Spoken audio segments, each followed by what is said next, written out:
Hello, this is Postdoc Chronicles week number 52, and at my back right there, I'm gonna showcase Warframe. It's a free game on the Nintendo Switch, and it's one of the largest free games on the Nintendo Switch, but also one of the most epic. So for me personally, it's like almost on par with Paladins. Paladins, of course, very close to my heart, having clocked in like around more than 300 hours into that game. So basically, I've already unlocked all the champions.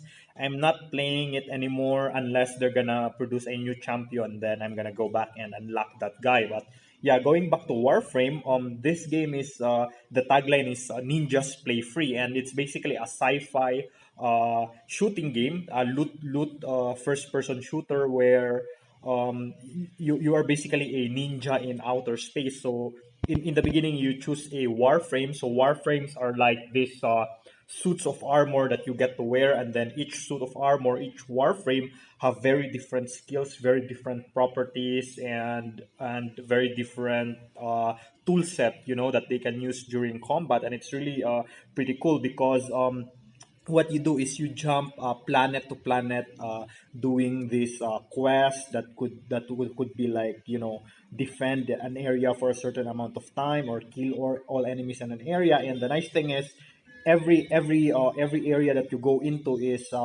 procedurally generated. So basically they're randomized. So even if you do the same mission over and over again, the layout of the area would be different. And being a space ninja, the traversal of this game is really pretty addicting. You get to like jump and then slide, and then you can like glide over the enemies and so on. Like a ninja, you can run along the wall and so on. So it's very amazing, and I still can't believe that a game like this huge, is running on the Nintendo Switch. So the guys who ported this is Panic Button. So they're showing again their wizardry here. They did some previous sort of like impossible ports, like Doom, Wolfenstein 2, and then Rocket League, which run very amazingly on the Nintendo Switch. And then they did this as well. And then, of course, there's an upcoming Doom Eternal.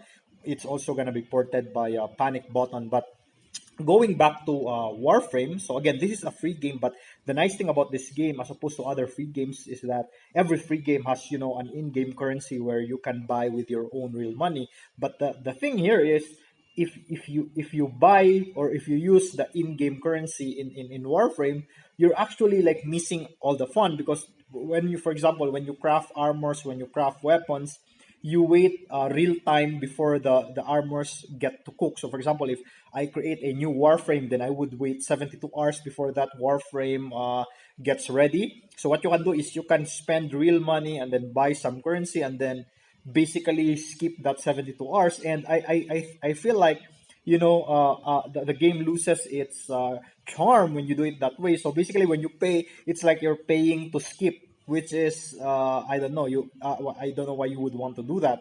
But yeah, um the thing about this game is I was about to delete this, being like I have like a 256 micro SD card on my memory. And this takes like around 20 gigabytes of memory. So I'm about to delete it because I wanted, to try out some of the new indie games that are out in the Nintendo eShop currently. But then I realized, so I was about to delete it, and then I told myself, okay, I'll play this one last time.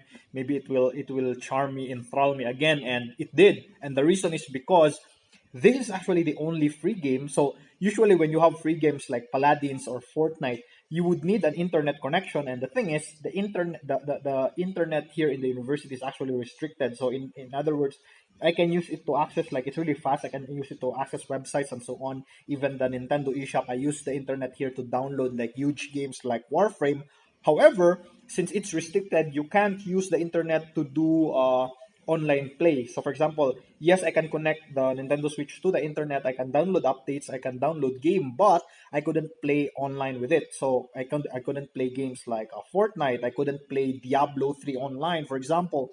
The weird thing about this is when I tried this for the last time, when I was about to delete it, it worked. I was like, "Oh, how come it's working? I don't have." I tried other games. Maybe there was something new to the internet connection. It's still nothing. So this is the only game right here that actually works on the restricted internet connection that we have here. And then after that, I basically like, began the addicting this game again. So the main, for me personally, the only problem about this game is in the beginning, it's so very intimidating. There are a lot of things that you need to learn. The number of menus can get so there are a lot of them. It can get very intimidating easily, like very similar to, what can I compare it, let's say a Monster Hunter, for example. That game has a very high learning curve, so as this game. But the moment you catch the rhythm of it, you understand the loop of the game, it becomes very amazing. So now I'm about to construct my second Warframe. Basically, the game is, again, like I said, sci-fi. It's set in the solar system, where the solar system is now run by these people, these different factions known as the Grenier Corpus Infestation. So you can think of it like the Zerg Protosteran of the StarCraft series. But yeah, and so you unlock planets slowly. So you have Earth, you have different missions on the planet with its very unique environment, and then there's Venus, there's Mercury, there's Mars, and then until you unlock the entire solar system. Each of these planets having their unique resources or unique drops that you can pick in order to create your own warframe, or in order to create some additional more powerful weapons and so on. So if you have a Nintendo Switch or even some other consoles like PS4 or the PC, you can try this out. This is free, okay? In fact, their tagline is ninjas play free. So it's a very amazing game. Again, I can't believe it's free, and I can't believe that Nintendo Switch is running it the way it runs it in like handheld. Like you can't believe you're playing something like this on a handheld. It's very mind blowing. Okay, but anyway, let's go back to my postdoc. So like I mentioned, we already submitted our paper, but last week the status was already converted from with editors to under review. So again, the editors asked for suggested referees. We gave some names, and then after that, it's already under review. So typically, reviews like this, they last for like months. Sometimes they could go on for months. So I remember like my paper when I was in PhD, my second paper, it almost like took almost a year before it got published. So this one, I don't know. Hopefully, so we'll see. But we're currently doing some other projects right now. I'm currently stuck in our MUED project because so I'm running this thing on CheckMATE, where I'm using the code that Roberto gave from, like I said, my collaborator from Spain. And so I was running his code. So initially, I got over the initial hurdles of, the difference between the Linux and then running it on the Mac system. It's really very, very baffling. Like sometimes, for example, I run it on the Linux, and then there's like a string or a counter that starts its index at zero, and then no, at one, and then when I run it on my Mac, it starts at zero, and so there are like a lot of errors. I was able to go through these hurdles, but then there's this other thing that cropped up in relation to CheckMate, where it CheckMate couldn't find specific analysis that are that should be found in its directory. So I look at the directory, the analysis are there, and after I compile it, it doesn't work. It says it can't find it, which is weird. And then sometimes when this happens on my Mac, so I run it on my Linux PC. Usually, usually sometimes when Mac has a problem, the Linux PC usually has no issues with it. So, but in this case, both have the same problem. So I told Jong, hey Jong, what's the problem with this? Even he finds it weird. But right now, like this morning, maybe I think he has some solution, something to do with a private version that's not available in GitHub, that's not available to the public. So I have no access to it. Maybe he'll email it to me. I don't know, later this afternoon. We'll see. But right now I couldn't go on because some analysis could be read by CheckMate, but then there are some analysis that could not be read. And so, like in the MEUED search, we will be looking at 38 specific analysis. So I tried running them one by one just to see which is working and which is not working. Like there are like 17 that is currently not working, even though this specific analysis, their specific .c file, and then their specific headers are found inside the checkmate folder. So I still don't know why it isn't working. So we'll see. Okay. But anyway, yeah, that's the update for my current. By the way, before I go, Also, last week, Postdoc Chronicles week number 52. So Dr. Tapang from the Philippines contacted me because they have the Philippines already has an interest in joining the to be part of the CERN collaboration, whether it be CMS or Atlas. So initially, Dr. Tapang and some other people, I think Dr. Samson and some other guys went to CERN, and then they talked with people. But these guys are from CMS, so I don't know what they talked with or what the agreements are already. But then I told Deepak about this, and Deepak said, how come they didn't go to Atlas? Because Deepak is from the Atlas, and I told him, initially when I went here for my postdoc, I never thought that the Philippines could afford or was willing to pay this amount.